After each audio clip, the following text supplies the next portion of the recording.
Hi, boys and girls. It's Mrs. Syverson here today to talk to you a little bit about inferencing when we're using a story.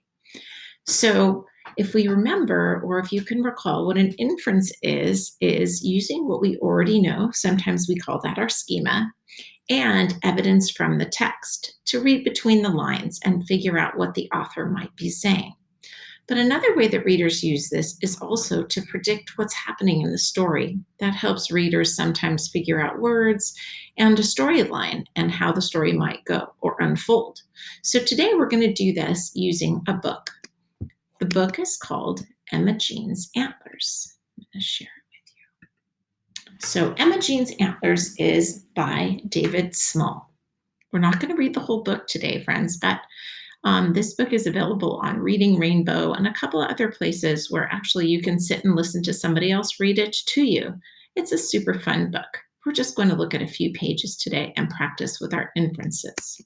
So, beginning of the story, I'm going to read this page to you. It says, on Thursday, when Imogene woke up, she found she had grown antlers. Look at that picture, friends. So silly.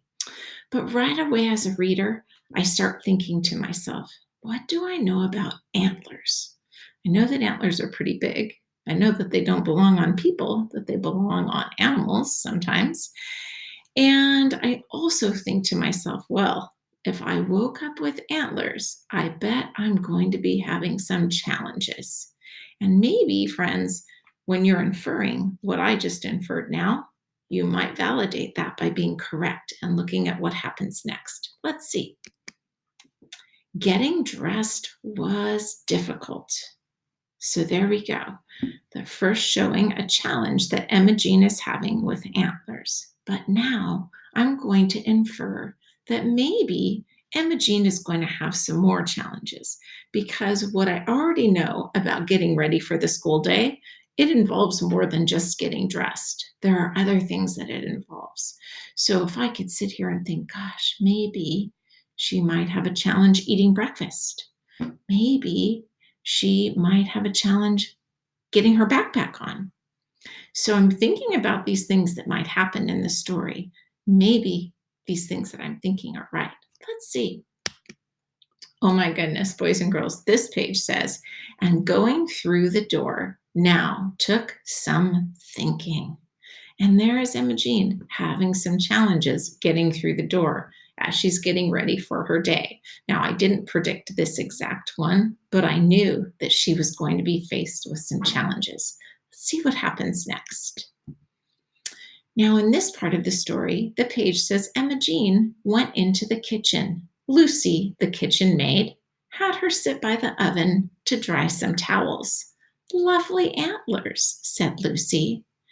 Now, here in the story, friends, they're changing what's happening with the antlers. Now the antlers aren't a problem anymore, but they're finding ways to use the antlers. So my prediction is, or I infer that maybe the next pages will show some ways that Imogene is using the antlers in a useful kind of way.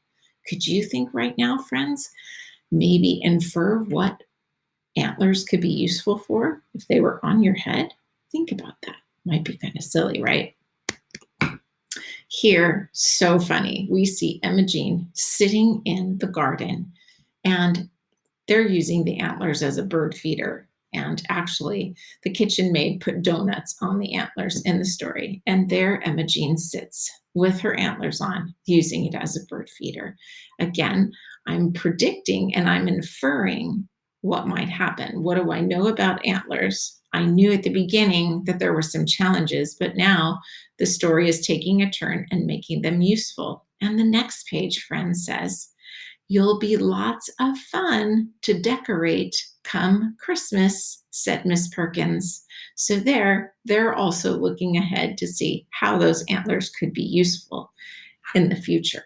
So friends, I just want you to remember that when we make inferences, we use clues from the text and your background knowledge, your ideas, to help us understand the text and predict. And it also, when we predict and when we infer and we use what we already know, it helps us go through the story, and it helps us by knowing what might happen next. Sometimes we're right, sometimes we're not right, but at least it gets us thinking about the story and understanding more. I would love for you to try inferencing at home, friends, when you have a chance, and hopefully I'll be back to use inferences with another story. Thanks.